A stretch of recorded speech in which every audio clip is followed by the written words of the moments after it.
محترم ناظرین کرام، السلام علیکم۔ ناظرین، جہاں کائنات کا ذرہ ذرہ پیارے نبی صلی اللہ علیہ وآلہ وسلم کی شان اقدس بیان کر رہا ہے، وہاں اللہ تعالیٰ نے بھی قرآن پاک میں جگہ جگہ حضور صلی اللہ علیہ وآلہ وسلم کی عظمت و شان مختلف انداز میں بیان فرمائی ہے۔ آج کی ہماری ویڈیو کا موضوع بھی یہی ہوگا۔ حضور اکرم صلی اللہ علیہ وآلہ وسلم کے متعلق فرمان الہی ہے، محمد صلی اللہ علیہ وآلہ وسلم اللہ کے رسول ہیں، اور جو لوگ آپ کی صحبت یافتہ ہیں وہ کافروں کے مقابلے میں سخت ہیں اور آپس میں مہربان ہیں۔ اے مخاطب، تو ان کو دیکھے گا کہ کبھی رکوع کر رہے ہیں، کبھی سجدہ کر رہے ہیں، الغرض اللہ تعالیٰ کے فضل اور رضامندی کی جستجو میں لگے ہوئے ہیں۔ ان کی نشانیاں سجدوں کے اثر سے ان کے چہروں پر نمایاں ہیں۔ دوسری جگہ ارشاد ربانی ہے، تم لوگوں کے لیے، یعنی ایسے شخص کے لیے جو اللہ سے اور آخرت کے دن سے ڈرتا ہو اور کثرت سے ذکر الہی کرتا ہو، رسول اللہ صلی اللہ علیہ وآلہ وسلم کا عمدہ نمونہ موجود ہے، اور کئی جگہ اللہ عز و جل آپ کو اپنی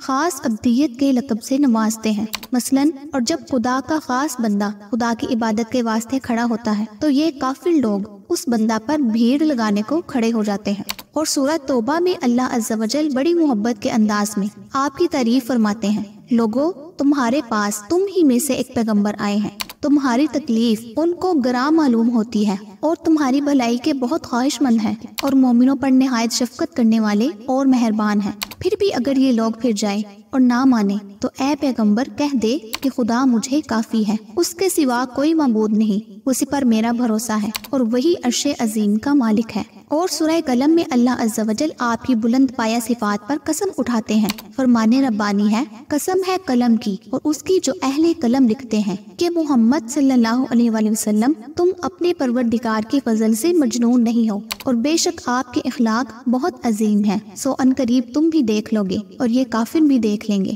کہ کون تم میں سے دیوانہ ہے۔ آپ کے اخلاق کے متعلق خدا عز و جل نے جتنی تعریف فرمائی اتنی کسی اور کے لیے نہیں فرمائی۔ اسی وجہ سے تمام انبیاء میں آپ کا اخلاق ضرب المثل ہے، اور اسی کے متعلق کہا جاتا ہے کہ جنت میں اہل جنت کا اخلاق سرکار دو جہاں صلی اللہ علیہ وآلہ وسلم جیسا ہوگا۔ آپ کی نرمی اور مہربانی کے متعلق اللہ عز و جل فرماتے ہیں، اے محمد خدا کی مہربانی سے تم لوگوں کے لیے نرم ہو گئے ہو، اور اگر تم بدخو اور سخت دل ہوتے تو یہ تمہارے پاس سے بھاگ کھڑے ہوتے، بس ان کے ساتھ معافی کا سلوک کرو اور ان کے لیے مغفرت مانگو، اور اپنے کاموں میں ان سے مشورے لیتے رہا کرو، اور جب کسی کام کا عزم مصمم کر لو تو خدا پر بھروسہ کرو، بے شک خدا بھروسہ رکھنے والوں کو دوست رکھتا ہے۔ اور آپ کی ذات تمام مخلوق کے لیے عظیم احسان والی ذات ہے، کیونکہ آپ کی بدولت کونوں مکاں کو وجود عطا ہوا، اور پھر تمام انسانوں اور جنوں پر بھی آپ کا عظیم احسان ہے کہ آخرت میں آپ کی شفاعت کبریٰ سے تمام جن و انسان نفع اٹھائیں گے اور روز محشر کی ہولناکیوں سے چھٹکارا پائیں گے، اور امت محمدیہ پر تو آپ کا سب سے بڑا احسان ہے۔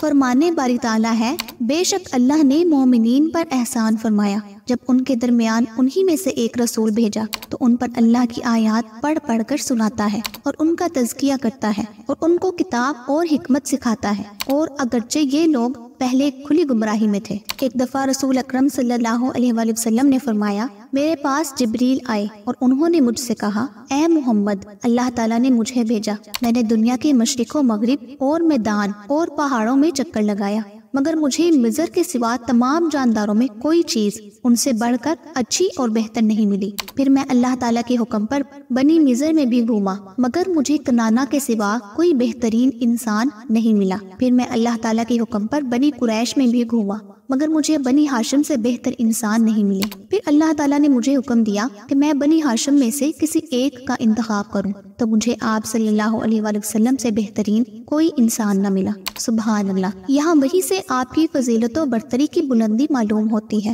ناظرین، جب آپ صلی اللہ علیہ وآلہ وسلم چلتے تو قدموں کو قوت سے اٹھاتے اور ایسا لگتا گویا نشیب میں اتر رہے ہیں۔ جب آپ کسی کی طرف متوجہ ہوتے تو پورے حسین سراپا کے ساتھ متوجہ ہوتے، یعنی متکبروں کی طرح بے رخی کا انداز نہ اپناتے، اور آپ کی دونوں شانوں کے درمیان مہر نبوت تھی، اور آپ خاتم النبیین تھے، سب سے زیادہ فیاض تھے اور سب سے زیادہ سچے صاف گو تھے، سب سے زیادہ نرم طبیعت والے تھے اور سب سے زیادہ شریف گھرانے والے تھے۔ اور آپ کو جو شخص دیکھتا مرعوب ہو جاتا تھا، اور جب آپ سے معرفت کے ساتھ ملتا جلتا تو آپ کو سب سے زیادہ محبوب بنا لیتا تھا۔ آپ کی مدح سرائی کرنے والا کہتا ہے، ان کی مثل نہ میں نے پہلے کبھی دیکھا اور نہ ان کے بعد کبھی دیکھا۔ ترمذی۔ اس امید کے ساتھ اپنی ویڈیو کا اختتام کرتی ہوں کہ میری یہ ویڈیو آپ کو پسند آئی ہوگی۔ اگر ویڈیو اچھی لگی ہے تو اپنے دوستوں کے ساتھ بھی شیئر ضرور کیجیے گا۔ اللہ آپ سب کا حامی و ناصر ہو۔